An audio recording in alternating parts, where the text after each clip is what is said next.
everyone, and welcome to this week's Squiggly Career Podcast. I'm Sarah, one of the founders of Amazing If, and I'm joined by my co-host Helen. Hello everyone. And tonight we're going to be talking about a long overdue topic, because we keep promising to talk about it but never actually talk about it, which is values.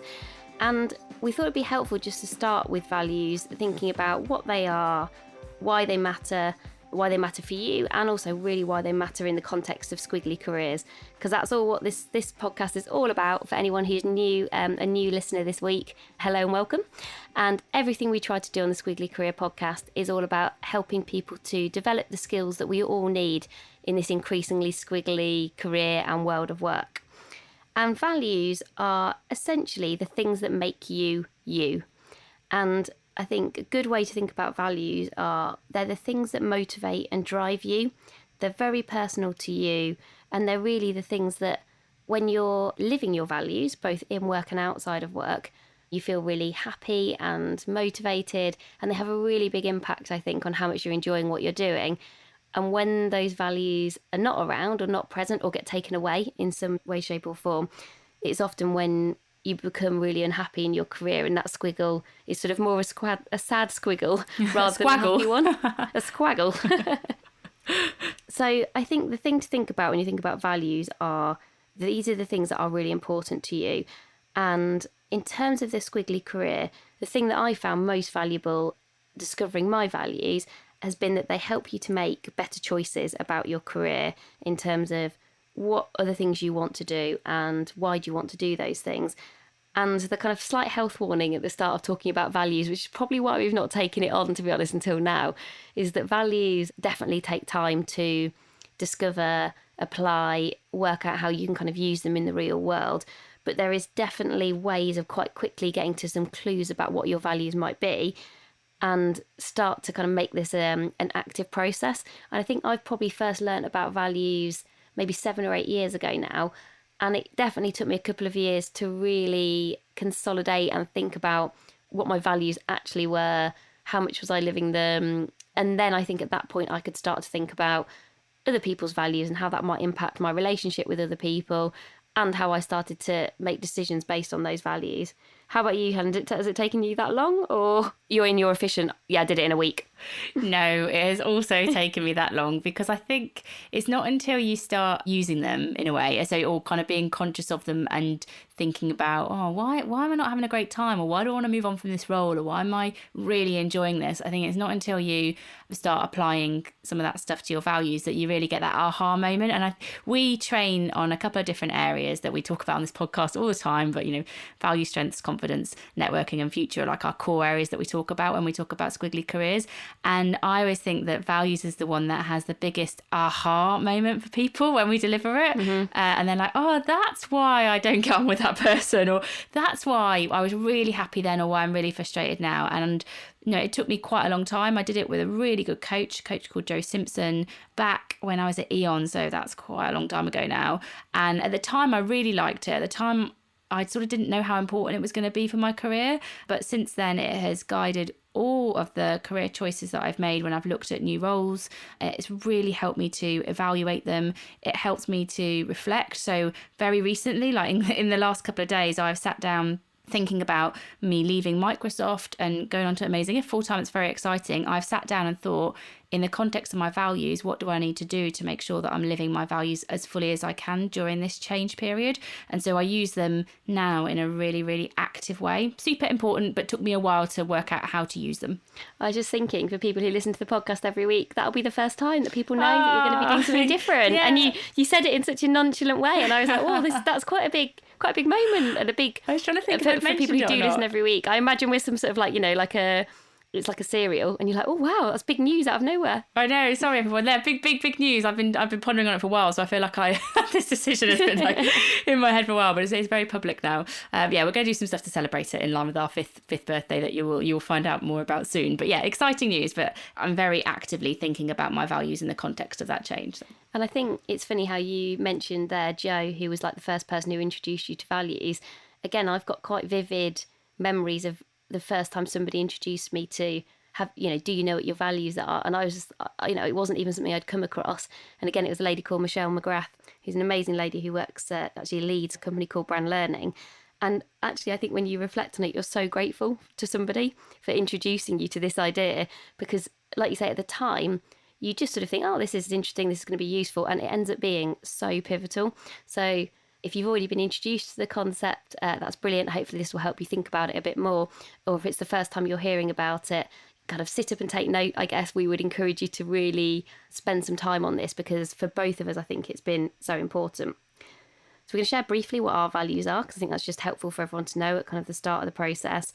How values have helped us in terms of our career, some of those career choices that we've both made. And then finally, and the bit that I expect everyone's really most interested in, is how do you actually find out what your values are?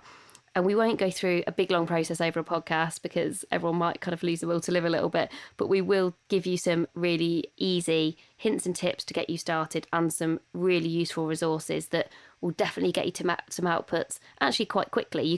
I always feel like you can get a sense of your values relatively swiftly, and so you can get maybe 60-70% of the way there. It's almost like the last 30% that then takes the time to really kind of think about these things. So Helen, do you want to start with your values? Yeah. We've also got a couple of questions as well from our Instagram community that follow us on Instagram stories. So we will answer those questions as well as we go through.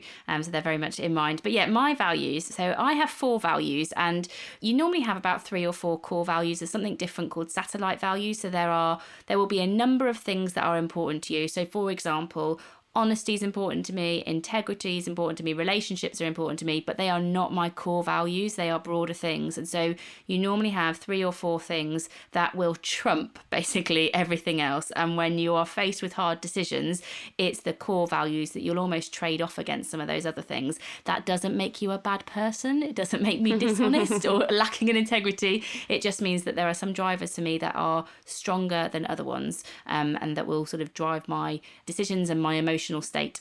And my 4 values are freedom. And what that means to me is the ability to make my own choices and to be kind of unconstrained. And bluntly, it's kind of to do what I want, where I want, how I want, is the kind of the summary of what freedom means to me. Just everything then. Just everything now, please. No constraints. Then I also have my other 3 are growth. My personal growth is about helping other people to grow, which is why I do Amazing If. It's also about helping businesses to grow. I have this need to see things grow and move. Energy, that for me means the positive energy, operating with energy, like always optimistic, moving things forward. I'm always kind of that person who puts their energy into the room. And the last thing is achievement. I have a real need to have markers of success. It doesn't have to be other people's definition of success. It can be quite small. It can be just like today I had 8 glasses of water, which I have not achieved, but I have to almost have this like programmed achievement in my career to feel like I'm moving forward, and I just have that sense of motivation. Yeah, I think it's important to recognise with values, and we'll try and give you some of these sort of hints on values as we go through. One of the most common, I guess, mistakes sometimes people make when they think about values is often you kind of aspire to someone else's values, or you'll sort of think, oh, I'd quite like to have that one. And that's not really, unfortunately, the way that it works.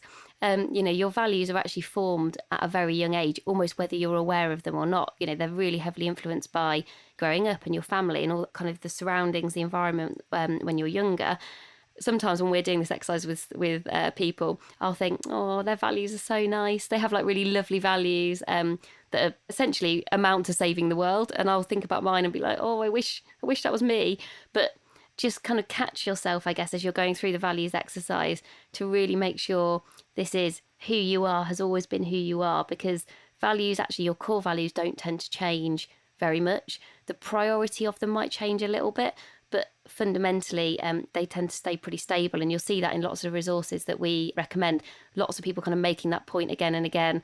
These are not necessarily something you work on in the same way as you would do strengths. This is essentially like just kind of who you are, and to that point they can work for you and against you. So my values, I also have achievement. So Helen and I both have that, and I think that's driven for me partly by my kind of competitive spirit. I've always been really competitive, and similar to the way that Helen described, it's always really important to me to feel like I'm achieving and moving forward. And I think I just have defined that in lots of different ways. But certainly that sense of I've achieved something that I hadn't done before. I think that's probably often how I think about it. So there's probably an element of kind of newness in there as well. My second value is ideas, which essentially just means the ability to create new things from scratch. I'm sort of at my happiest and kind of seek opportunities, and it's just part of my DNA of kind of who I am. Learning, which is that's one of the really big drivers for me in terms of what Amazing If has kind of brought to my life in the last 5 years. I love to learn. I love to help other people learn. I love all things growth mindset, as you'd probably expect. And my last one actually is one that I've only really come to in the last 18 months, maybe 2 years. And I was never quite sure what the right word was. But at the moment, my last one is variety. I think I just inherently have in me this need for variety and enjoy and thrive on the squiggliness actually that we all kind of talk about in our careers. And that's a really good thing for me in the main, because variety is part of who I am. It does really motivate and drive me, and I'm often at my happiest when I have lots of variety in my life. So they're my 4. I think what's interesting as well and what's important to people is both the resonance of the word, which sounds really corporate, but I'll explain what I mean, and also your definition. So when I talk about resonance of the word, Sarah's got the word learning and I've got the word growth, and maybe you listen to the definitions and both might mean some similar things, but you want to remember these and be able to work with them. Like, you want to be able to reflect with them, you want to be able to talk to them about somebody else. And so these words, they have to almost feel a bit sticky to you, and something that just feels like a word you would say, not a word you picked out of, a sheet of paper with a list of words on, but a word that just feels like natural language to you. So I think that's really important, that you can identify and almost own that word. And the second thing, the reason that Sarah and I talked about our definitions about what that word really means, is that sometimes if you just say the word, people can make assumptions about what that word means based on what they think it means. So I might say, achievement's really important to me, and someone else would be like, oh yes, I agree, success is the most important thing. And achievement for me is not about being successful, it's about this continuing ability to kind of move forward and create impact, and it's not this success ego thing. And so it's just very important when you find that word that is sticky to you, that you also say, this is my value and this is what it means to me, just to make sure that someone doesn't make those assumptions about it. And also doing that encourages you to make sure you think it through properly. So sometimes it's I often think picking the word or finding the words is easier than doing the definition. And I always encourage people to imagine you were writing your own dictionary definition of that word. It's kind of your values dictionary.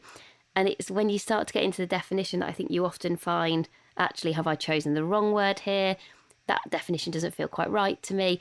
That's actually the bit where people often get stuck. And that's not a bad thing at all. And don't worry if you do get stuck as you go through the process, because just sometimes you kind of just need to have your first go, come back to it after a few months, then think, oh, actually, the bit I remember is the second part of the definition. So maybe that's the bit that means a bit more to me. So often I think the words are easier than the definitions.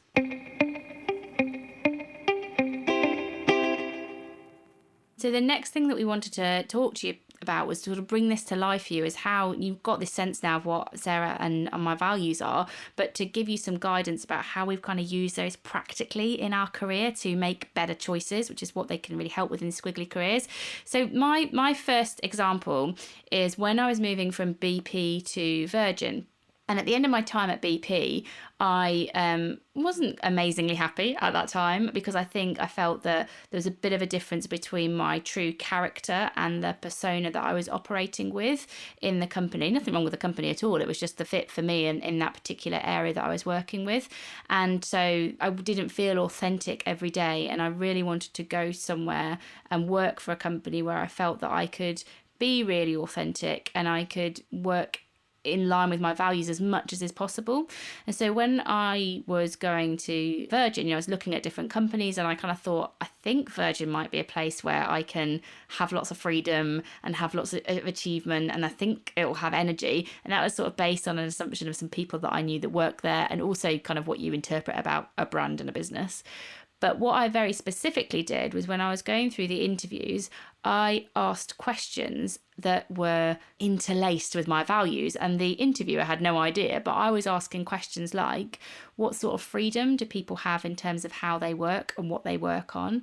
I would ask, what's the energy like in the team? What do you think achievement looks like in this role for the next 12 months? In terms of growth, how much do you think this business is going to grow? And how much do you think I will grow in the role? And what opportunities are there for me to grow in the role? So they're the sort of questions that I would be asking. And it's actually helpful in two dimensions. It's really helpful because you get to think, can I live my values in this company? And the other thing is it gives you a whole bank of interview questions that you might not have thought of that probably the person before you didn't ask. And it's always good. We did a previous podcast on how to do an interview, a great interview. And that's one of the things we talk about how to ask distinctive questions.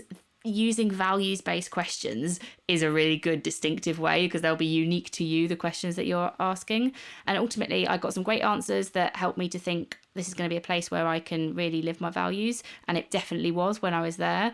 And yeah, it just helped me to make that choice and therefore move on to somewhere that would also make me happier at work. Your example is so different and so much better than the one that I'm now going to talk about. Yours sounds so professional and you were like, I used it in a really good way. Whereas, and I actually really hesitated about kind of sharing this because I was thinking, I am basically going to make myself unemployable through this podcast. So let's just hope that any current and future employers don't necessarily listen. But this is less about a career choice and more about a behaviour and how I think values drive your behaviour. And I sort of believe that almost even when you're not necessarily fully conscious of your values, often you'll find a way to live them anyway. You'll find a way to kind of help them to escape. They often found their way out of me, whether I kind of liked it or not. And probably about 10 years ago, 9 years ago now, so before I'd done, probably the first time I'd done the values exercise, but not loads before, I was in a job where I was a bit bored and I hadn't got enough to do. And so genuinely, I used to spend some of my time while I was at work coming up with ideas for brands that I didn't work for, but liked and would have quite liked to have gone to work for. But I went as far as doing things like creating a PowerPoint deck on the idea. I think I remember you doing this for like an FMCG or there was some I did brands. it for, I'll tell you who I did it for, Benefit Cosmetics. Yes! Because at the time, Benefit were like quite new into the market. I remember thinking, they're so cool, they're really into like product innovation. I was like, I have got some really good ideas for what they could do for both their products and their marketing. This. I think we talked about it. And you know, you're like, God, what was I doing? And so even like in my own time, I would spend time thinking about this. And in some ways you'd think, okay, well, maybe that's quite smart if you then actually proactively go to the company and say, I really admire what you're doing. I've actually done some thinking. I didn't even do that. I just did it just for like the fun of it. And now when I think about it, I almost can't believe it happened, but it definitely did. And I think it's important to share the good and the not so good elements. But I think that was a perfect example of I was in a job that didn't utilise the fact that I loved to think creatively and loved to come up with new ideas. I just found a way to kind of make that happen. And I think that's an important point actually for everyone to think about in terms of values. Sometimes, and hopefully more and more, when you start to think about values, you're in jobs where you get to live your values as much as possible through your job. But you also do live your values outside of your job in all of the rest of your life. This is not an in-job, out-of-job sort of distinction. And sometimes when you're in situations or contexts where you're not able to live your values as much as you can, try and think about other ways outside of work. Don't do the weird thing that I did and start creating ideas in your current job. But actually, if I think about other examples in the future of ideas and some of my other values, where I wasn't living those values as much as I could, and I actually knew my values by that point, I did often look for, okay, are there things related to my job, but maybe not part of my core job that I could volunteer for that means that I could live that value a bit more within my company? Are there things within my industry I could do that might help me to live that value a little bit more? And what am I doing in my spare time? So even things like setting up Amazing If and some of the charity stuff I've done, when I think about what really motivated me to do those things, it was an opportunity to live my values more. Really selfishly, it worked brilliantly for me because I was getting an opportunity to live my values even more than I was in my day job. And so over time, of course, you want your day job to be living ideally 100% of your values all of the time. But realistically, that always goes through peaks and troughs. And this goes back to thinking about, well, what can you control in terms of how you spend your time versus, you know, sometimes there are things you do have to do that might mean you don't live your values day in, day out in every aspect of your job. And my second example actually builds on that point that you said that your values kind of find this way of escaping, and sometimes that's almost not kind of, you're not really in control of it. My second one is about my achievement value when I went on maternity leave. So I've got two lovely children. I've got a little boy called Henry, who's now 3.5, and a daughter called Madeline, who is coming up for 1.5 years. And when I was on maternity leave the first time, I struggled with my achievement value. Actually, I didn't really know at the time, but I just felt like I had sort of lost a bit of my identity. Achievement's such a big part of how I work, and how I show up in the workplace is, I drive things forward, and I help my team to achieve, and I'm achieving. It's just quite a big part of who I am. And I found myself on maternity leave, even though you've done one of the biggest things you're ever going to do in your life, which is like bring a baby into the world and keep it alive, which is quite, that's quite a stressful thing. I didn't associate that as my achievement. And I really miss that constant buzz that the achievement I get from work gives me. And I really wanted to come back to work and get it. It was very much in my mind that I felt like I'd lost a bit of myself during that process. And what I did as a result of that, with a bit of reflection when I came back, and I realised that it was because I didn't have that sort of sense of achievement. What I did the second time when I was off with my daughter Madeline is I sort of pre-programmed some like achievement bursts into my maternity leave. Now, I am not recommending that everybody does this. I know it's a bit insane, and that other people would be like, yes, 9 months off, just to kind of go and enjoy my new baby. But I'm not quite wired like that. And I did have to think, okay, how am I going to get some achievement in there? That included, I remember I spoke at an event for Aviva, probably before I was quite ready to. I think I was still breastfeeding, and it was all a bit of a rush, but it gave me that sense of achievement.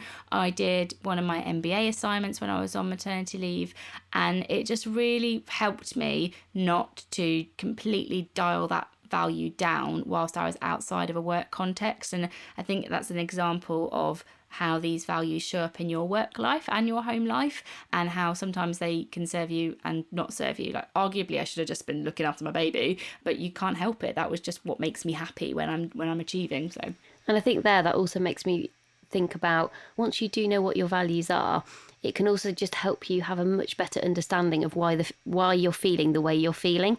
And so I had a really different experience on maternity leave to Helen, in that I wasn't able to do some of the things that Helen described in terms of her achievement value, because my little boy wasn't kind of well enough for me to do that, and it would have been very tough. And I found it really, really tough, really hard. But genuinely, I remember thinking, at least I'm finding this really hard, and this doesn't necessarily, I can't kind of tangibly make it better, but I do understand why I'm finding it so hard. And so I couldn't change it, but sometimes just understanding helps you to kind of live through some of those tougher times. I've seen people maybe who are in jobs that they're not happy with, or experiencing certain things that they're finding really tough. And just sometimes having the reassurance of going, okay, I get why this moment in time is tough, and that's okay. I'm going to have to kind of live through this at the moment and put some support that I can around me. And just what you're aiming for is a change at some point, because you can't always do it there and then. So I think that's the other kind of thing that I think values has really helped me with. My last example actually is, I think values, once you know them, help you to be brave in terms of making decisions that can feel, or choices that can feel quite risky. And I remember going to talk to Sainsbury's about wanting to work part-time. And I've probably talked about this before a little bit, but at that time when I was making that request, I hadn't got kids. And often, though I think the request to work flexibly or part-time should absolutely be reason neutral, in reality, most people who ask for that, it's because of family commitments, which also feels like way more meaningful than me saying, oh, I'd like to work part-time because I really enjoy some of these other side projects that I do, and I'd like to spend a bit more time on them.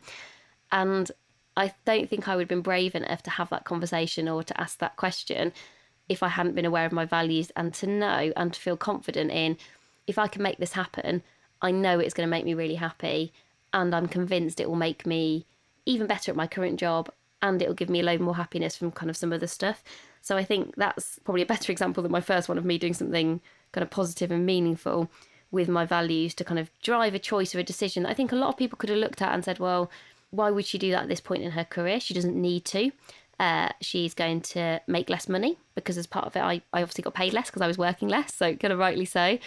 And, there's some assumptions about what people will think about you in terms of, does that mean you're less committed? Does that mean you then won't get promoted?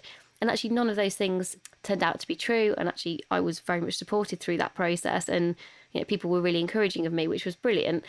But it felt very, it did, I remember feeling very anxious about it, but still knowing that it was the right thing to do because of my values. Yeah, I think, and I remember feeling like talking to you and how happy once you'd kind of got that sorted. And since then, like, you've been doing that now for how many years?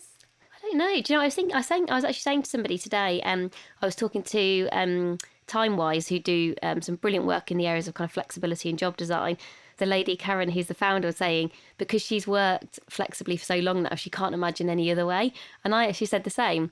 Because I've now spent 2 or 3 years working in multiple jobs, I actually now can't imagine another model because I'm so happy doing it that if someone then suddenly said to me, you have to do one thing all of the time, I think I'd be like, oh no, because It's the future. I love it, and I live. Yeah, exactly. I think it is. I think, yeah, we won't get on our flexible working soapbox, but we have done a podcast on it. So I cannot also remember the number of that one, but I'll get better at that.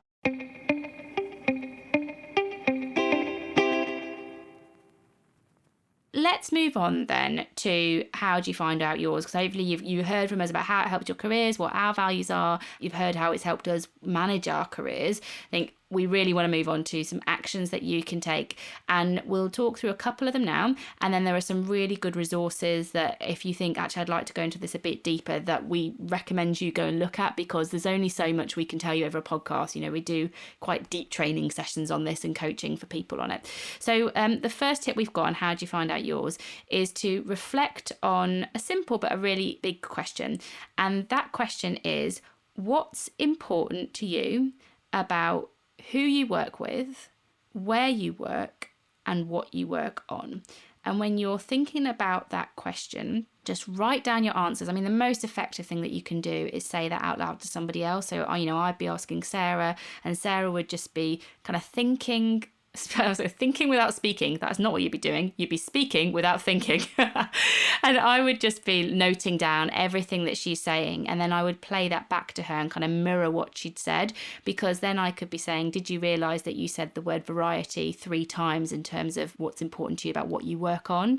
Or I could be saying, what's important to you about where you work? You mentioned the word achievement a lot. So I could be playing that back, things that Sarah wasn't really conscious of. So that is a really effective thing. If you don't want to do it with somebody else, maybe just record yourself speaking into your phone and then play it back to yourself. But it's really important that you can just splurge that stuff out.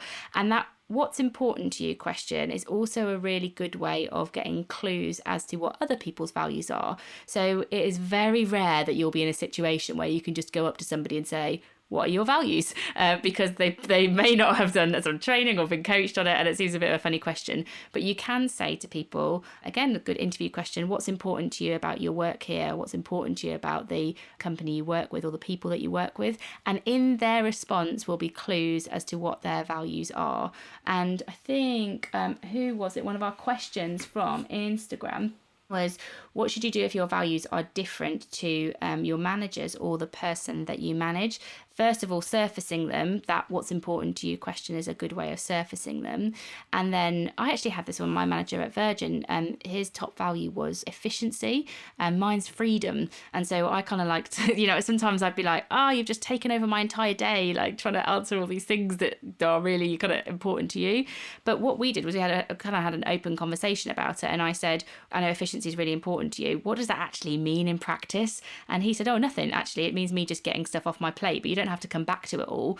And so part of when people have got a different value to you, I always try and lean into challenge personally and to understand it. So if someone is different, has a different value set to me, I will try and understand where they're coming from, rather than be, okay, they like routine and I like freedom. It is very likely you're going to have different values to other people, and it's very likely you're going to have a clash. I think the difference that values makes is you can understand that clash a little bit more. So a lot of the time you might be frustrated with someone at work and it kind of stops there. You're just like, that person's so frustrating. When you get into it and you say, look, what's important to you about this situation? I can see we're coming from a different place, and you understand the value that's driving them. You can have more empathy with them. You can talk about your values. You can get a little bit more productive about how you can move forward together, rather than it just being frustrating. Have you got, before we go on to other ways that people can find out what their values are, have you got any perspectives on that question, and when your values are different to other people's? Yeah, I think the first point is, remember there's no right or wrong with values. So no one's values are better than anyone else's. People are just motivated and driven by different things. Now, sometimes the way that those values can then appear in terms of behaviour, you might disagree with that. But in terms of their values, you can't say, well, that's a bad value or that's a particularly good value. So you just have to bear that in mind, that everyone's values are valid. I did a very similar process, but rather than with an individual, I often, when I'm leading a team, particularly if I'm quite new into that role, I'll encourage the team that I'm with to go through some sort of values exercises together so that we can all see each other's values in a kind of very kind of collaborative way. And I remember doing this for the corporate responsibility team that I led in Sainsbury's, and it probably being the most helpful thing I could possibly have done quite early into that job, because what I realised was that actually most people in that team had quite different values to me, and we all actually got on brilliantly. So it doesn't mean just because you've got different values doesn't mean that you won't get on. Actually, some of those people are people I'm like really good friends with. Still, I loved spending time with everyone in that team, but their values were actually all quite consistent within the team, and I was definitely like an anomaly. And because it was a CR team, I guess it's probably not a surprise. But a lot of their values were around, they were basically all going to save the world, which is actually what they all are genuinely all doing now. They are all like working for charities, setting up charities, doing incredible things. So they were very motivated by caring. They really cared about each other, about the people, about the world. They actually had a really strong sense of kind of justice as well. And it really impacted me in terms of being adaptable and thinking through how I communicated with the team, how we spent our time together, the impact that I thought certain things might have on them, which was maybe higher than it might be for them, than it might be for me. And just understanding that we were kind of all motivated and driven by quite different things just made me often like pause for thought for that extra beat to think, okay, so if I need to send this email about something or we're going to do this exercise, have I really thought about, is this going to work for everyone? And just making sure that you're not just designing for yourself essentially and assuming that everyone is like mini versions of you, which is clearly just never the case. So thank you to the Poetry Mum for that question. Hopefully that one's answered yours. Another one that we got from Sarah Hornby on Instagram was around how do you identify your top value? Again, this is quite an involved process. So if you start with those what's important to you answers, and you're looking for themes across all of those places, so that what's important to you about who, where, what you work on, you're looking for where you've got the same words popping up, that's clues as to what your values might be. Then you want to get those words, get them kind of in front of you and start thinking about if you had to pick between a couple of them. So if I had to pick between relationships and achievement, which one am I likely to pick? And you do that against each other. And in doing that, you'll start to surface which ones are your most important ones. Now, to be honest, that's a level of refinement that isn't always the most important thing. If you can get to your core values, I think from this process now, that list of what's important to you, coming up with 3 or 4 things, and then going through the next couple of activities we're talking about, it's probably as much as you're going to get from our advice on this podcast. When you start really thinking about your top values, it takes a little bit more reflection. There are exercises to do it. It's very powerful to do it with a coach. But honestly, knowing that freedom is my top value and achievements my fourth, it doesn't really make me do anything different, to be honest. I know what my top 4 ones are, and they're the ones that I concentrate on. So it's more, for me, the difference between my core values and my satellite values. And I've just worked that out by, if I put them side by side, all those things that are important to me, which ones just trump the other ones every time. And that's how I get to my core list. And to be honest, you have to sit with them a little bit and reflect on how you're feeling at work. And in doing that, you'll be able to almost validate, yeah, these are the ones that are really important to me. And I think the other way to find that, which is another kind of action that you can take, is when you've had a particularly brilliant moment, day, week, or the opposite, something's gone very badly, or you're not feeling very good about whether it was a particular meeting, it could be a whole week, it could be a month. Try and think about, why is that? What's there or not there that might be causing that to happen? And there's such a strong correlation between your values being present in those moments and not being present in those moments. So if you've had a really bad meeting or a really bad project, or something doesn't feel right, and you're kind of this isn't working for me. Okay, so why is that? What's missing? What's not there that you would like to be there? And then sometimes it's easier to do the other way, kind of go, that was amazing. Like, why did I find that so enjoyable? I had so much fun on that project. It just, when we talked before about when work just feels like it's in flow, you do have particular days where you're like, that was just such a brilliant day. It's because all 4 of my values will have been used at some point during that day. And you just go, that's why often you might feel a bit exhausted, but you also feel brilliant because you're doing all the stuff that you you really love and you're really motivated by.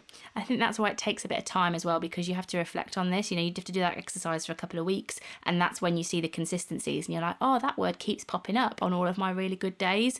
So you've got to let it sort of just stick with you a little bit and have that process of reflection. But it's so powerful when you find those words and you start using them to proactively shape the job that you're doing and make your decisions. You will ultimately make happier choices for your career. So it's definitely worth the investment, but you do have to put a bit of thinking time in. And the last tip for you, and we'll do a recap for you in a second, but the last tip is also to do those definitions. So Sarah and I mentioned them earlier, but in thinking through those things that are important to you, where you've got those theme words, just take a couple of minutes to define what it means to you, because in the description there may be a word that's a bit stickier for you than the one you'd originally written, but it will definitely help you remember them and make sure that you've got it right.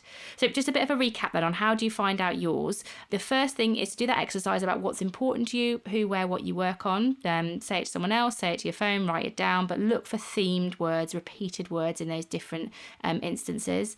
The second thing is to look for the moments that you are really happy or you're really frustrated at work, and think about what's present in those moments or what's missing. Again, some really great clues there. Ideally, see if you can match them back to any of the words that you found out in that what's important to you exercise. And then the last thing is, when you've got that set of words that's starting to feel like they might be your core values, do a definition for each of them, and just look at that definition. Does it still feel right? Does it resonate with you? Are there any words in that definition that you might be a replacement for that kind of first value word that you've got? And that's the main things that we can really give you in this podcast to start you on this process. I still feel like people have got quite a lot. We're probably that's 40 minutes of us talking about values. People are probably going, yeah, that'll do for now. That is, in reality, the best way to do this stuff is, hopefully you've kind of got to the end of the podcast. We'll give you the resources in a second. That will have just got you thinking. Then you might want to go to one of these resources. And then, in a couple of months' time, you might do the next bit. So don't put pressure on yourself to kind of try and crack it in a month. Just try and work out ways, habits, I guess, to keep coming back to this and keep refining it.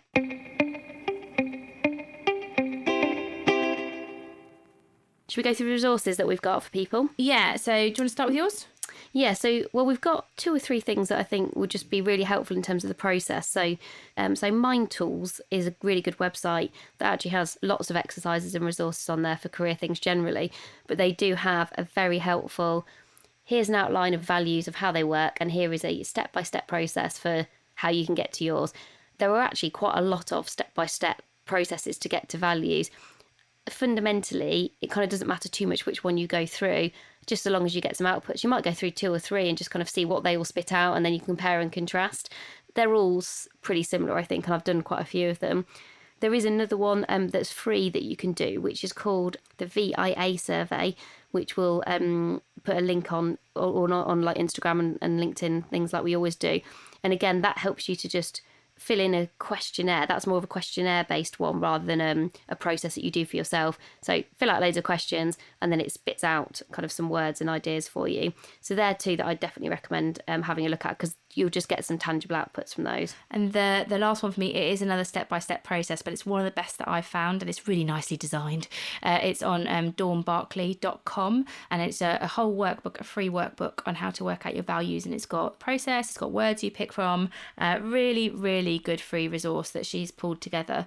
So that's a good one to just sit down and work through. And we'll also see if we can find, we talked about those core and satellite values, and I do remember reading a useful article on that in terms of what was the difference between those, how do they kind of work together. So I'll try and see if I can find that, because I'm sure I've got that saved somewhere. Brilliant. So I think that is it for this week. You can always find us in the normal places. So we are on Twitter, we're at amazing_if, and that's where we kind of post different articles and things that we've been reading. On Instagram, you can see a bit more of the reality of our day-to-day life, and we also do a daily Squiggly Careers tip. I think today's was about getting off email and actually going and talking to people and not letting email consume our lives. We did one on gratefulness as well yesterday. So they're the sort of things that you can pick up on Instagram, where we are just Amazing If. And you can email us as well, where we're getintouch@amazingif.com. And if you've ever got ideas for podcasts, any feedback, we love to get your messages. Please send them through, because it makes a really big difference to our day, as does 5-star reviews on iTunes. But no, that is actually really helpful, because it's something to do with their algorithm, and obviously the more reviews that we get, the more people that hear about us, and then the more people we can help with their career, which is exactly why we do all of what we do, and we squeeze and spin all of our plates. So I think that is it for this week. So we will leave you, and we'll be back with you next week with our next podcast. Thanks very much for listening, everyone. Bye for now.